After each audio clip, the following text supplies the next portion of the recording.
Aklat ni Apostol San Juan.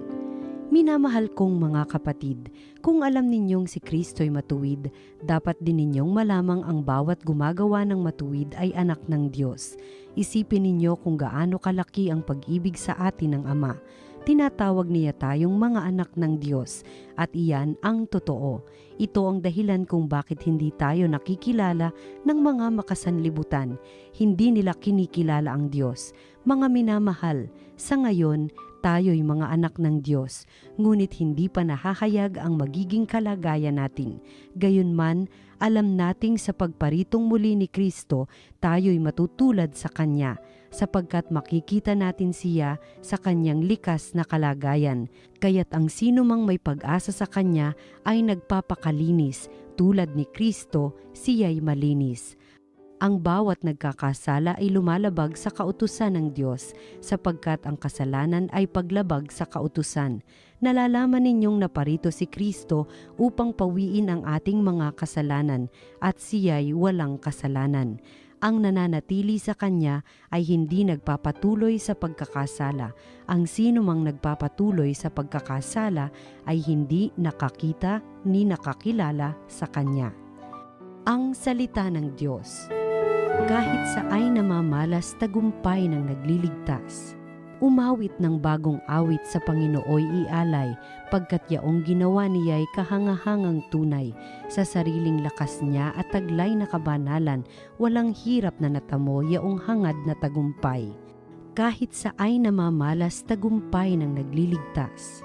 Ang tagumpay ng ating Diyos kahit saan ay namalas, yaong lahat sa daigdig magsipagbunying may galak, Panginooy papurihan sa kagalakan ng lahat. Kahit sa ay namamalas tagumpay ng nagliligtas. Sa saliw ng mga lira iparinig yaong tugtog, ang Panginooy purihin ng tugtuging maalindog. Tugtugin din ang trompeta, nakasaliw ang tambuli, ipagbunyi nating lahat, Panginoong ating Hari. Kahit sa ay namamalas tagumpay ng nagliligtas. Juan. Kinabukasan, nakita ni Juan si Jesus na lumalapit sa kanya. Sinabi niya, "Ito ang kordero ng Diyos. Ito ang nag-aalis ng mga kasalanan ng sanlibutan. Siya ang tinutukoy ko nang sabihin kong dumarating na kasunod ko ang isang higit sa akin, sapagkat siya na bago pa ako ipanganak. Hindi ko rin siya lubos na nakikilala noon, bagamat ako'y naparitong nagbibinyag sa tubig upang ipakilala siya sa Israel." Ito ang patotoo ni Juan. Nakita ko ang espiritong bumababa buhat sa langit, gaya ng isang kalapati, at nanatili sa kanya. Hindi ko nga siya lubos na nakikilala noon, ngunit ang nagsugo sa akin upang magbinyag sa tubig ang nagsabi sa akin, "Makikita mo ang espiritu na bababa at mananatili sa isang tao. Siya ang magbibinyag sa pamamagitan ng Espiritu Santo." Nakita ko ito at pinatotohanan kong siya ang anak ng Diyos. Ang mabuting balita ng Panginoon. Pinupuri ka namin, Panginoong Hesukristo. Maligayang Pasko pa rin po sa inyong lahat. Tayo ay nasa panahon pa rin ng Kapaskuhan. Tapos na marahil ang marami nating mga pagdiriwang. At nais ko pong anyayahan kayo at akin na ring sarili upang pagnilayan, nakita po ba natin si Jesus ngayong Pasko? Sapagkat higit sa lahat ng ating mga pinagkaabalahan at pinagkagastusan at syempre pinagkasayahan, ang Pasko ay nagkakaroon ng tunay at pangmatagalang biyaya at bisa na magkaroon ng pagbabago sa ating buhay kung si Jesus na siyang bida sa Pasko ay ating nakita at ating naranasan. Sa ating ebanghelyo mula kay San Juan, ikinukwento kung paano si Juan Bautista nakilala si Jesus bilang kordero ng Diyos na nag-aalis ng kasalanan ng sanlibutan. Kordero, yung tupa na inialay na para sa kaligtasan ng sangkatauhan.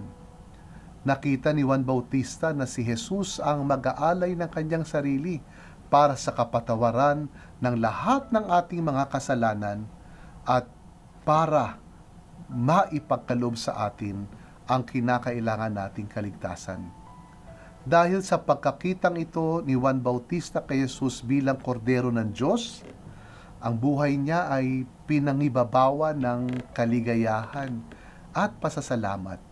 At siya ay naging inspirado upang ipahayag ang mabuting balita na narito ang Mesiyas, si Jesus na tagapagligtas.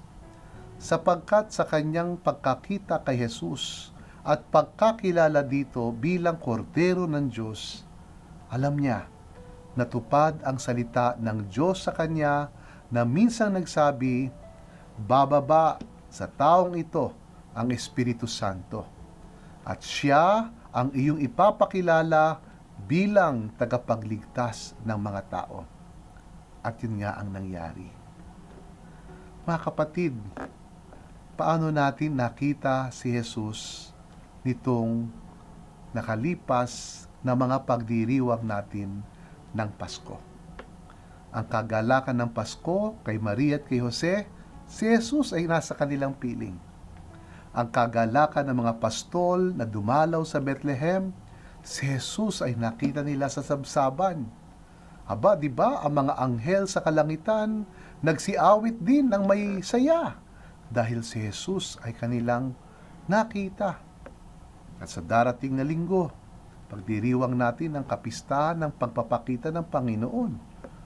Ang Haring Mago magagalak din sapagkat ang kanilang pinakahihintay na manunubos ay kanila ding matatagpuan. Hindi po isinilang si Jesus para magtago sa atin. Siya isinilang para siya ating makita, makilala at maranasan bilang tagapaghatid ng ating kaligtasan. Sa ating unang pagbasa mula pa rin kay San Juan, sinasabi na gayon na lang ang pag-ibig ng Diyos sa bawat isa sa atin upang tawagin niya tayong kanyang mga anak. Ito ang isang biyaya na hatid ng pagsilang ng ating Panginoong Hesus. Hindi tayo kaaway, hindi tayo alipin, hindi tayo mga dayuhan o estranghero sa ating Panginoong Ama sa langit. Sino tayo? Tayo ang kanyang mga anak. Kaya't ang kapalaran natin ay katulad ni Jesus, kaluwalhatian sa buhay na walang hanggan, at dahil nakilala natin ang ating mga sarili bilang mga anak ng Diyos, tayo ay mamumuhay ng lumalayo sa kasalanan. Pero makikilala natin ang ating mga sarili na mga anak ng Diyos kung si Jesus ay makikita natin na konkreto kumikilos sa ating buhay. Harinawa sa pagtatapos ng Pasko ay hindi matapos ang ating kaligayahan, kapayapaan, at lahat ng mga mabubuti sa buhay. At ito'y posible kung tayo lamang ay magiging sensitibo sa pagpaparamdam, pagpaparanas, at pagpapakita ng Diyos sa ating araw-araw na mga pinagdadaanan. Harinawa tayong lahat ay pagkalooban ng Panginoon ng biyaya na lagi siyang makita. At napakahalaga nito. Lagi siyang makita. Lagi siyang maranasan sa mga iba't ibang mga pangyayari sa ating buhay.